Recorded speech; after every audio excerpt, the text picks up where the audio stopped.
Scooby-Dooby-Doo has a film that's poo, but there's also another one. It's called Scooby-Doo 2, and it sucks too. And I wish it was fun, but it's not. Like Zoink Scoob, this movie's gonna blow!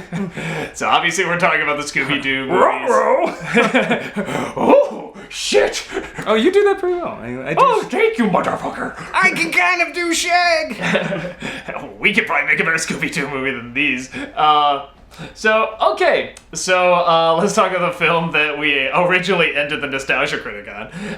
And then the follow-up, which we just did a psych parody for kind of no reason. Yeah, and I mean, who knew that's when we were going to quit the NC again? I mean, it's all over. Well, that's why everyone was saying, like, are you going to quit NC again? I'm like, no. We should have just... We do a psych parody. We should have just spread that as a rumor just to fuck with people.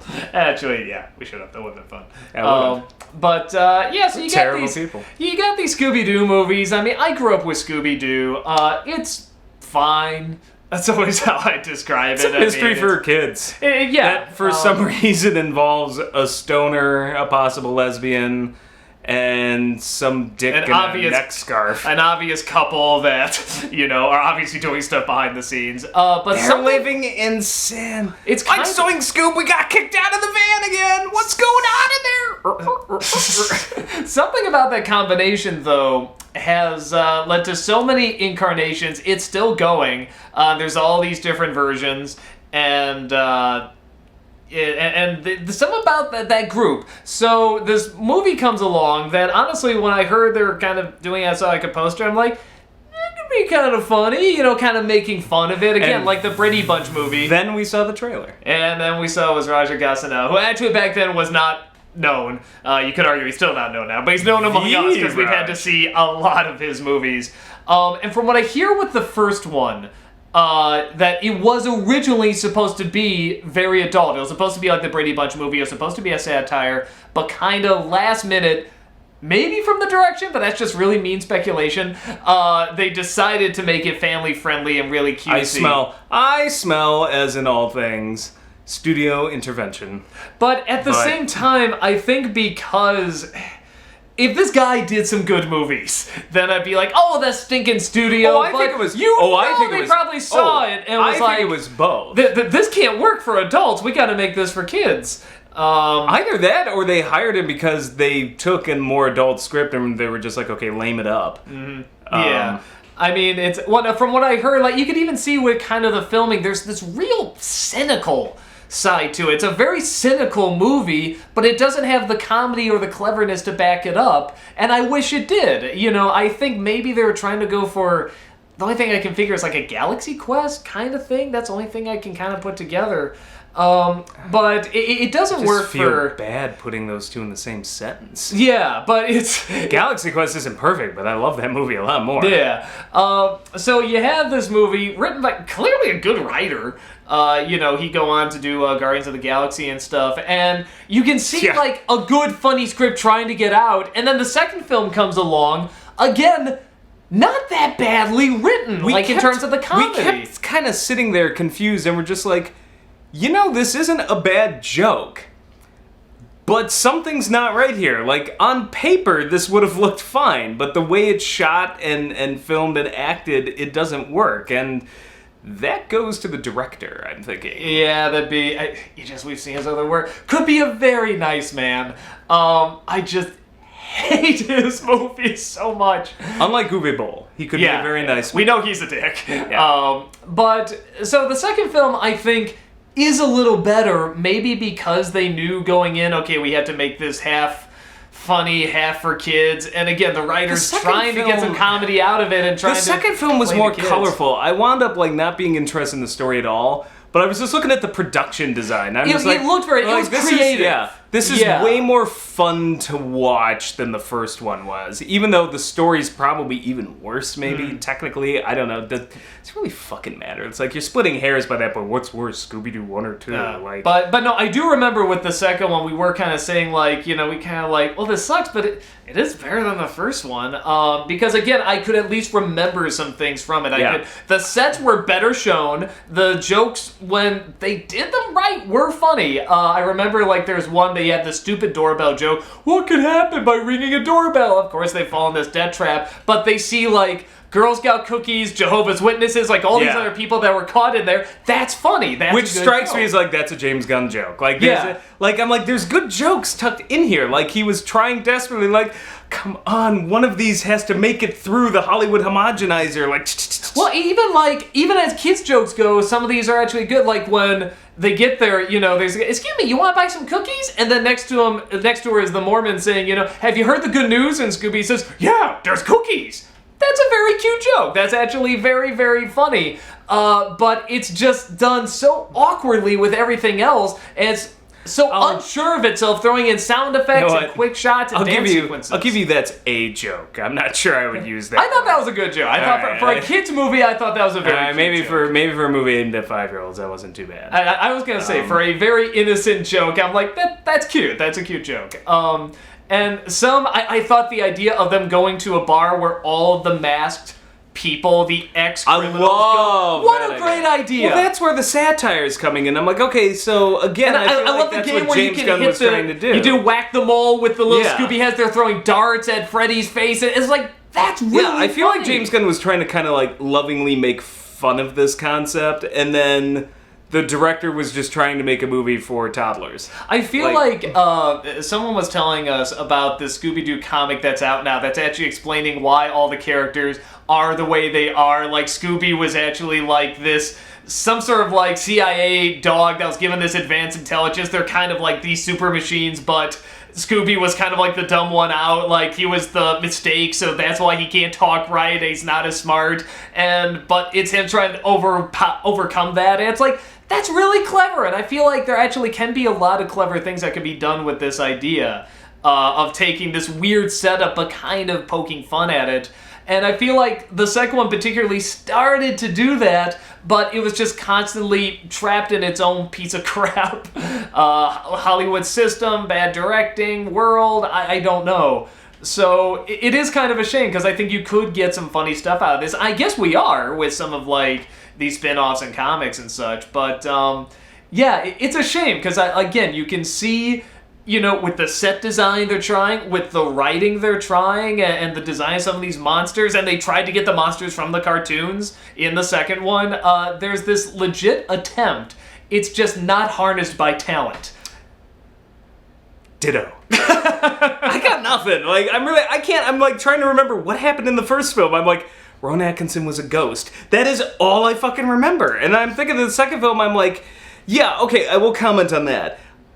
That was probably the most fun I had, was actually seeing the monsters from the cartoon show come back, including the 10,000 volt guy, which was always my favorite monster. I said it was a pirate in the video. It's a minor! I'm like, sorry.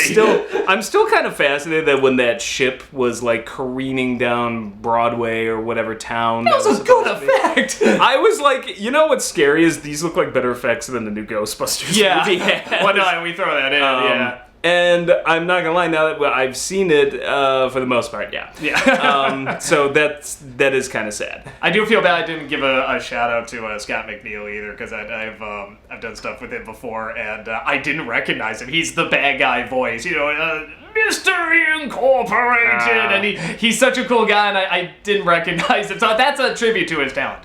But yeah, I forgot to make a joke about that. But yeah, oh man. Yeah, I got nothing. It's just such a waste of time. Like, I will say, this is the difference between like kind of like meh movies that have some moments of brilliance. Like, I would say the new Ghostbusters movie and Scooby-Doo is, I can't even talk about it. I could talk about the new Ghostbusters movie all day. What works, what doesn't. And I just got nothing for this. It's just, it went in one ear and out the other. So I think the only other thing that's popped into my head I remember is that they kind of attacked, and this gives you an idea of like how this could have been funny, but it's like, it didn't work. They really attacked Scrappy-Doo in the first movie, and everybody hates Scrappy-Doo. Nobody likes that little pipsqueak. Except for that one guy you always know. It's like, I don't get the hate for Scrappy-Doo, and you're just like, I respect you, but I'm going to chloroform you, throw you in a car trunk, and leave you for dead in the middle of a cornfield. Wow, you really hate Scrappy-Doo. I fucking hate Scrap. Now Puppy power! you want to get me started on something? I'll talk about that. Fucking Scrappy-Doo ruined what was otherwise a great series. He is the fucking slime. He is the Slimer to the real Ghostbusters. He was alright in a dose or two as like a special guest, but then when it became the fucking Scrappy-Doo show, Yeah. fuck that shit. So we hate Scrappy-Doo and love the idea of making fun of him, even making him kind of the villain. Again, it's a funny idea, but if you don't watch the show, you're not going to get it. And even if you do, it's everything else is so mindless and it's such fluff that when you throw in something just so cynical and so harsh, it's like throwing this puppy on the side of the road and then he's peeing on Daphne, like all this really weird shit. It's like, this doesn't connect. This really doesn't that go was together. James Gunn. Like, that was his contribution, I'm sure. Yeah, I mean, that was probably the harder edge film he was trying to get out. And I don't know, when it's all said and done, I feel like the best Scooby-Doo spoof movie we got was that 5-minute section in Jay and Silent Bob Strike Back. All I know is why we're following some dick in a fucking neck scarf. Shut up, you hippie-old fugitive goddamn dog. And then like they all get high. And then Daphne and Velma are making like that was the best Scooby-Doo movie. Like, and that was the funny thing is that was also the only good thing in that fucking Jay and Silent Bob movie, Strike Back. So. That's what I thought, could sort of make a good Scooby-Doo movie. That's when I kind of got excited when I heard they were making one that's just like, no, it's for kids and it's not smart, it's not funny. And like I said, the only thing that we got, I think, with the second one is one or two of the jokes work, and it was visually better. I just remember all the ghosts and all the creature, all the sets in the first. It was way too cluttered. It was way too crowded. With this one, it knew how to show it off more, and I liked looking at it. I never thought I'd say this, but my problem with the second one in particular is it's not even a good mystery. Yeah. No, I never complain about a Scooby-Doo mystery letting me down, but I'm like, okay, so it was really this guy, but you never established that we had Mission Impossible style masks like that. So I'm like, what the fuck? So why wear two masks? Like, it's there's no clues that connect to who the person is, and like I said, and the original Scooby-Doo cartoons, they are clearly for kids. The mysteries are for kids. But they still establish clues. They still have it where they try to throw you for loops. It's always the same. It is never the creepy-looking guy that looks so obviously like he would be a monster. It's always the side character who's there for 5 minutes, who seems friendly enough, but mysteriously isn't really in the rest of the episode all that much. So that's, you do catch on to it. Spoiler alert. But what I like is that it does allow kids to still figure it out. This doesn't let kids figure it out. You just kind of have to guess. I'd be amazed if the kids stayed awake for the whole thing. Yeah. And particularly the first one. I feel like the second one, at least kids might be able to get through that better, but... And every adult immediately knows who it's gonna be in the second film. Obviously, it's Alicia Silverstone. I mean, there's no way around it. It has to be Alicia Silverstone. But then they try to throw in that extra twist. No, it's actually this guy that we show for a couple seconds in a flashback, and it's like... Lame. That's lame, and that's cheating. You let me down, cartoon mystery. And even with the first film, it's obviously Rowan Atkinson, but then they throw in the twist that it's actually Scrappy. That I would have liked. I wouldn't have minded if they made it funny, and they didn't make it funny. Yeah. So... Yeah, I forgot about that. Okay, well, you just reminded me of what happened. Yeah, and he turns into the monster at the end. It's like, this sounds like a funny idea. That does sound like a funny idea. Doesn't it sound funny? But it was so bad, I obviously forgot about it. It was so poorly done. So, yeah, I always feel like this is one of those films, I just feel sorry for James Gunn. Because clearly this is a talented dude and he's done a lot of other stuff. I don't feel fucking sorry for him, not now. I would have years ago, but now... No, but people are probably coming up like, you wrote Scooby-Doo, and it's like, it's actually not that badly written. They're not horribly written films. Who's going to come up to him and do that? Because you know his reply is going to be like, yeah, and I'm doing Guardians of the Galaxy 2. Excuse me while I light up my $100 bill. Like, what? That's true. He is a funny writer, so he probably has to come back on standby always. Trying to think. Only other thing I'll say, the impressions. The guy that does Shaggy especially was very good. He's trying so hard. He's trying the hardest. Like, everyone else is on. Okay. Yeah, they're okay, but was it Matthew Lillard? Is that who's doing it? Matthew Lillard does Shaggy. Yeah. He's like, I feel kind of bad because, like, man, he's putting his all into it, and it's just... Yeah. And we know it just all goes to waste. We know Sarah Michelle Gellar is good in a lot of stuff. That bothers me. I'm just like, that's fucking Buffy! What are you doing to Buffy? Freddie Prinze never had any charm or interest. No, so, I never got the appeal. I mean, all you have to do is say the lines, and that's what he does. He does it fine. And then Velma, we know, went on to be Wendy. So we know she can be funny. But well, yeah. I think most of them know how to be funny. Yeah. Even Freddie Prinze. So. Man, we haven't seen him in anything funny, so maybe we can. We just have not seen it. I will give him the benefit of the doubt. I will put my faith in the prince. But yeah, no, no. I got nothing. Yeah, I think that's about all we can say about these movies. It's maybe the lamest one we've done. I'm not gonna lie. Probably the shortest, which for us is probably like 10, 20 minutes, something like that. But it really shows you how bad. You know what? It shows you how bad the movie is in not even a truly awful way that you can just rant about it for like an hour about how bad it is. Because like I could do that about Cat in the Hat or fucking Mamma Mia any day, but this just left no emotion, no impact, nothing. So maybe that's actually worse, because it didn't even have the honor of sticking out as something that god-awful. Or like Gem. Fucking Gem.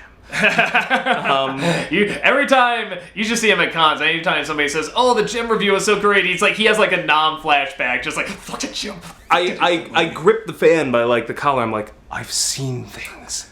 I've seen things. But Scooby-Doo is not that. It's just bad. Yeah. Yeah, just bad. So if you want to see it, Scooby-Dooby don't, because I'm sure no other critic has ever made that joke. So, I was pretty forced, Scoob. Rock you in the ass. So, yeah, that's about it, and we'll talk to you later. Bye. The thought occurs to me, maybe your voice is only in my head. Maybe I'm not even here. Oh, fuck!